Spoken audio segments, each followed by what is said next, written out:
Abertura, imagens e sequência do plenário do STF, microfones, poltronas dos ministros e do público. Brasão da República Dourado, no centro, grandes julgamentos do STF. Apresentador, Alexandre Macuda. Olá, seja muito bem-vindo ao Grandes Julgamentos. E hoje o nosso tema são as loterias. A primeira loteria foi realizada no Brasil em 1784, em Vila Rica, então capital de Minas Gerais, hoje município de Ouro Preto. A partir daí, as loterias foram adotadas em vários estados brasileiros. A administração dessas loterias era feita por particulares que participavam de concorrências públicas para uma concessão desse serviço por 5 anos. Mas na década de 1960, o governo federal decidiu que esse serviço deveria ser explorado somente pelo poder público federal. O Decreto-Lei de 1967 prevê a exploração de loterias como serviço público da União e impede a criação de loterias estaduais. Além disso, proíbe as loterias estaduais já existentes de aumentarem a emissão de bilhetes e séries de apostas. E essa discussão veio parar no Supremo Tribunal Federal. Hoje você vai acompanhar aqui no Grandes Julgamentos como foram as sessões que discutiram, à luz da Constituição Federal, a exclusividade da União na exploração da atividade prevista no Decreto-Lei. O julgamento teve início em 23 de setembro deste ano. São 3 ações, 2 arguições de descumprimento de preceito fundamental. A 492, de autoria do então governador do Rio de Janeiro, Luiz Fernando Pezão, e a segunda, a 493, da Associação Brasileira de Loterias Estaduais. Ambas discutem a competência de estados e União para a exploração das loterias. E havia ainda a ação direta de inconstitucionalidade 4986, em que o Procurador-Geral da República questiona normas do Estado de Mato Grosso para a exploração de loterias por esse ente federativo. O relator da ação, o ministro Gilmar Mendes, leu o relatório no início da sessão. O mérito ressalta a rigidez das normas proibitivas da criação de novas loterias estaduais e argumenta pela existência de privilégio do ente central quanto à exploração do serviço de loteria, destacando a natureza de serviço público e não de atividade econômica. Defende, com isso, ser incabível se falar em qualquer ofensa ao artigo 177 da Constituição. Em seguida, o julgamento teve andamento com as sustentações orais. O procurador Emerson Barbosa Maciel representou o governo do estado do Rio de Janeiro. Ele reiterou que loteria não é jogo de azar, mas prestação de serviço público. Segundo ele, os recursos arrecadados pela loteria do estado do Rio de Janeiro, a Loterge, são usados em programas sociais e até no combate à pandemia da Covid-19.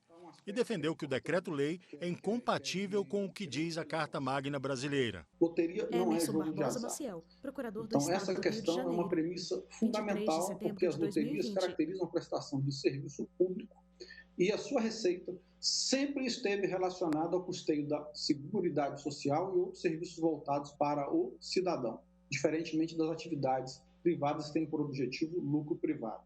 A atuação da Secretaria de Direito Econômico tentando coibir a atuação dos entes estatais no que diz respeito à exploração desses serviços, ela misturou uma atividade pela outra, quando, na verdade, há sim uma prestação. Apenas como referência, 70% dos recursos arrecadados pela loteria do Estado do Rio de Janeiro, a Loterge, por exemplo, são empregados em importantes programas sociais. Outros entes, tive notícia, inclusive utilizaram esses recursos para fazer frente à mais grave das pandemias que nós enfrentamos nos últimos 100 anos. O Estado de Minas Gerais, admitido na DPF 493, foi representado pelo procurador Mário Eduardo Nepomuceno Júnior. Ele afirmou que o Decreto-Lei de 1967 se baseia em razões de segurança nacional e que, após a promulgação da Constituição Federal de 1988, a realidade é outra. Trata-se, Mário Eduardo Nepomuceno Júnior, de valor abstrato, de Minas Gerais, que antigamente servia para justificar muito, quando na realidade não justifica. Com o advento da Constituição de 1988, o Estado brasileiro é outro, o Pacto Federativo é outro, e também, por exigência do devido processo legal, a LINDB estabelece que não se decidirá com base em valores abstratos sem se justificar as consequências práticas da decisão. O segundo dia de julgamento começou com uma manifestação do advogado-geral da União, José Levi Melo do Amaral Júnior. Ele defendeu a competência privativa da União para legislar sobre o tema, ao avaliar que o sistema de loterias no país é um serviço público e não uma atividade econômica. Primeiramente, é importante destacar que se trata de competência privativa da União legislar sobre sistemas de consórcios e sorteios, a teor do artigo 22, inciso 20 da Constituição.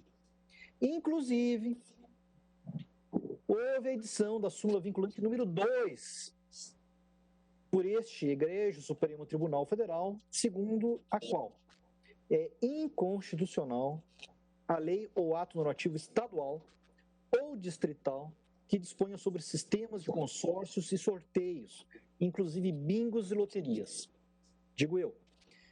E a nossa Suprema Corte tem decidido reiteradamente, são múltiplos os precedentes, no sentido de que a exploração de loteria pelos Estados-membros sujeita-se ao disposto na legislação federal, inexistindo, assim, qualquer afronta na matéria à autonomia estadual. O vice-procurador-geral da República, Humberto Jacques de Medeiros, começou sua manifestação citando um trecho de um dos livros do renomado filósofo e economista Adam Smith, sobre o sucesso universal das loterias. Diante do exposto, ele ainda defende que é razoável as lotéricas nas mãos da União e que o decreto-lei é antigo, porém válido. Diz Adam Smith que a possibilidade de lucro é naturalmente supervalorizada pelos homens e disso decorre o sucesso universal das loterias. Diz ele, o mundo jamais viu, nem nunca verá, uma loteria perfeitamente honesta, ou em que o lucro total compense a perda total, porque o empreendedor da loteria nada poderia fazer nesse sentido.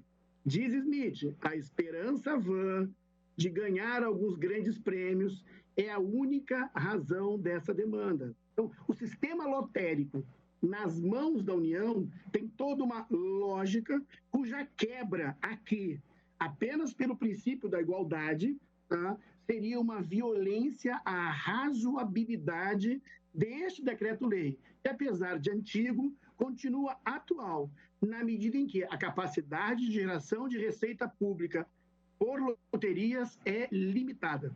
E essa capacidade tem que ser, de modo eficiente, explorado por um ente, no caso a União, da melhor maneira para colher as maiores apostas possíveis em todo o território nacional e que a distribuição seja a mais equitativa dentro das políticas públicas federais de assistência, cultura, esporte e outros valores que as loterias financiam.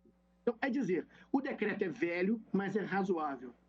É dizer, não há violência alguma à igualdade entre os estados. E a existência do privilégio tem fundamento financeiro. Diante das manifestações, o julgamento foi suspenso. No próximo bloco, você vai ver como os ministros votaram. Não saia daí, a gente volta já. Vinheta. Grandes julgamentos do STF. Vinheta. Grandes julgamentos do STF. Apresentador Alexandre Matula. O último dia de julgamento foi 30 de setembro deste ano e ele começou com o voto do relator, o ministro Gilmar Mendes. Ele fez uma análise. Dessa análise constou uma retomada da história da legislação e da natureza jurídica das loterias no país.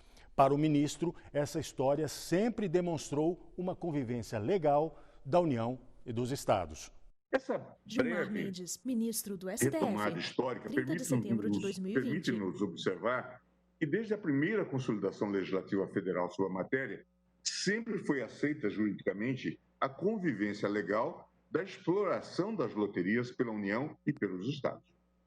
Como asseverado com clareza por Caio Tácito em parecer sobre a matéria, na vigência dessas sucessivas consolidações do direito federal, sobrevive sempre o princípio da convivência entre a loteria federal e as loterias estaduais, apenas prescritos, quanto a estas, a limitação da eficácia ao seu território e o requisito formal de ratificação pela autoridade federal em face do regime de exploração por concessionárias. O ministro terminou seu voto enfatizando que as loterias são um serviço público e que o exercício da atividade pelos estados não pode ser considerado uma contravenção penal.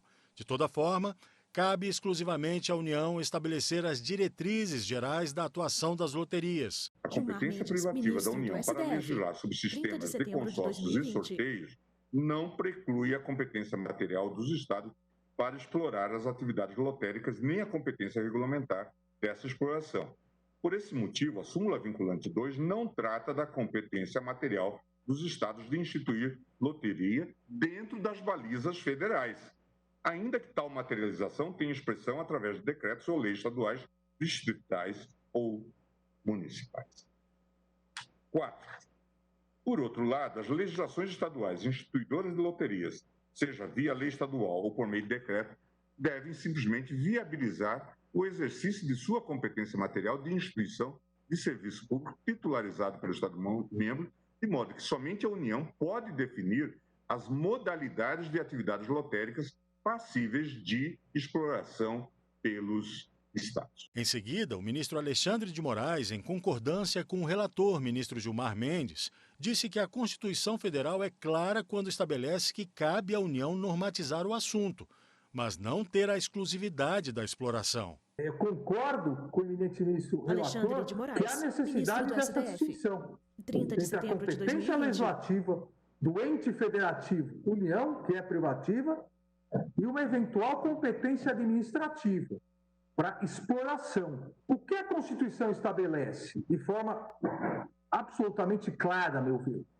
A Constituição estabelece que é plenamente lícito um sistema de loterias. Então, aí não há dúvida, o artigo 22, inciso 20, com a interpretação dada pelo Supremo Tribunal Federal na súmula vinculante número 2, prevê, estabelece que sistema de consórcios, sorteios e loterias é lícito. Não há nenhuma ilegalidade, inconstitucionalidade nessa exploração. Tanto que a Constituição prevê no artigo 22, União, você legisle, não está proibido esse tipo de sistema de loterias no Brasil. Mas você deve legislar.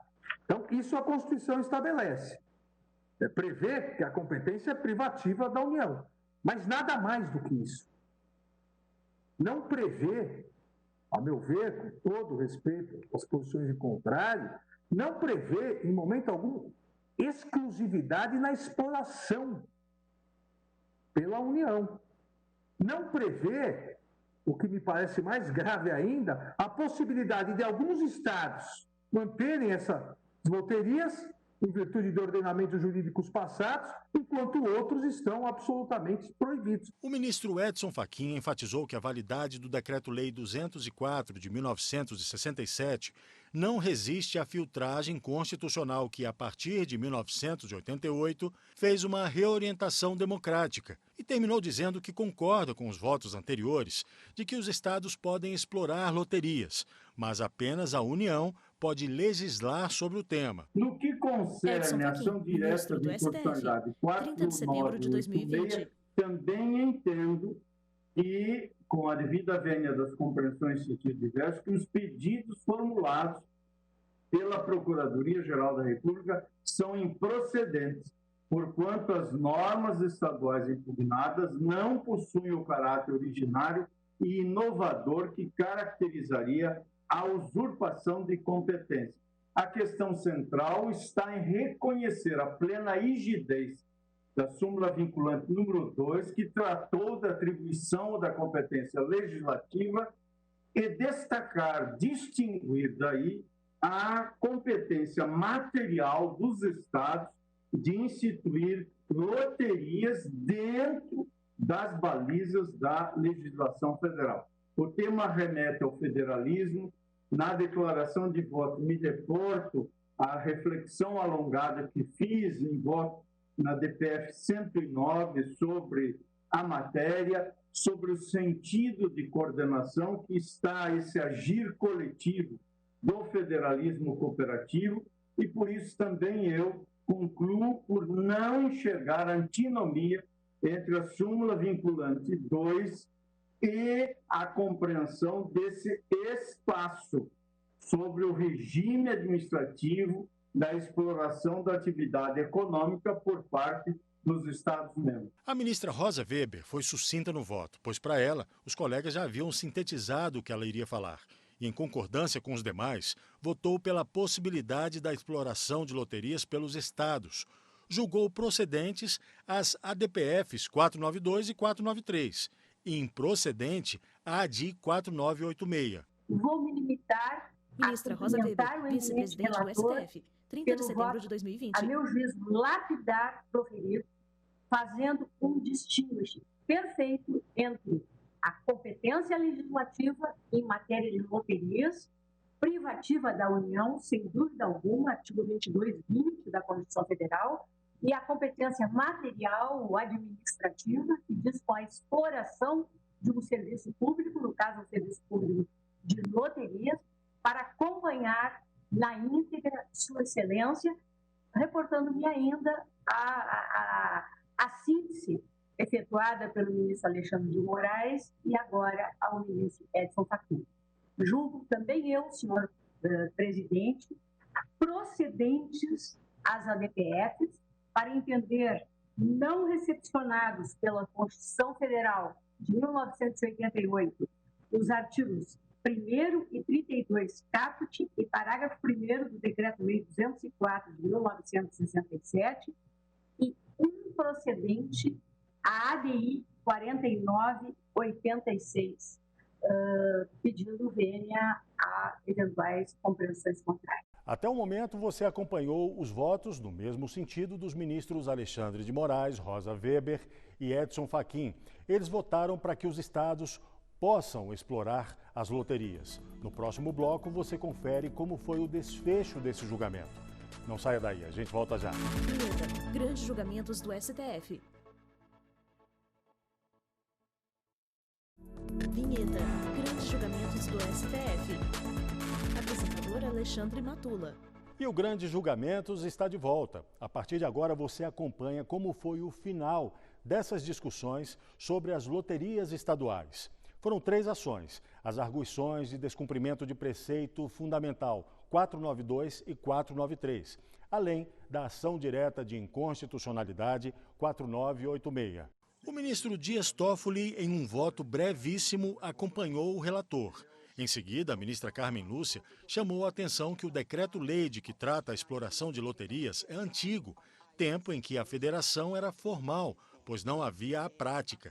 Ela votou pela exploração de loterias pelos estados e terminou enfatizando que prática contrária a essa seria inconstitucional. Voltamos ao assunto do federalismo, que é tão caro ao constitucionalismo brasileiro e tão necessário ao país, neste caso específico, presidente. A repartição de competências foi considerada pelo ministro Campos Salles, quando ministro da Justiça do governo provisório, no início da República, como o coração da federação. E estamos, mais uma vez, nesses últimos meses, cuidando deste que é um assunto tão importante para que a gente não deixe fragilizar a Federação Brasileira. O ministro Gilmar Mendes, relator, acho que acentuou todos os dados que trouxe no meu voto de que farei juntada. Algumas observações brevíssimas, presidente, uma vez que também concluo exatamente como foi concluído pelo eminente ministro relator em seu voto, é que, em primeiro lugar, é bom chamar a atenção que este decreto-lei 204 é de 67, um momento em que a Federação Brasileira era o que o Paulo Bonavides chamava de Federação de opereta e que o Raul Machado Horta chamava de federalismo formal, porque não havia prática do federalismo. Em segundo lugar, estamos falando de loteria e deixe de tecer qualquer consideração sobre gosto ou desgosto de quem quer que seja sobre este tema, que não é o caso, estamos em sede jurídica, mas principalmente de chamar a atenção para a circunstância de que qualquer que fosse o tema de qualquer norma infraconstitucional ou de documento legal que contribuísse, levasse ou fragilizasse a igualdade entre os estados da federação, não poderia ser considerado recepcionado pela Constituição de 1988, porque é expressamente proibido numa federação fazer distinção entre os estados, como foi aqui anotado com muito realce pelo ministro relator. Ou seja, independente de ser este tipo de atividade, a circunstância de que se entregar uma atividade a alguns estados e impedir, proibir que outros o tenham, evidentemente cria uma desonomia entre os estados e, por isso, significa exatamente o antifederalismo. E só por isso já seria inconstitucional, no caso não recepcionado o Decreto-Lei 204. O voto do ministro Ricardo Lewandowski foi baseado na Carta Magna brasileira. Para ele, não há na Constituição nenhuma proibição de que os Estados-membros explorem as loterias. Terminou dizendo que a decisão do STF chega num momento complicado dos estados, que estão comprometidos por questões orçamentárias. E essa competência residual, esse instituto, vem se repetindo em nossas constituições. E na presente Carta Magna de 1988, ela encontra abrigo justamente no parágrafo 1º do artigo 25, que estabelece que todas as competências que não sejam vedadas aos estados, ou que não sejam outorgadas, não tenham sido outorgadas à União, podem ser perfeitamente exercidas. E não há em nenhum trecho da nossa lei maior uma proibição a que os estados explorem as loterias. O ministro Gilmar Mendes elaborou muito bem sobre esta temática.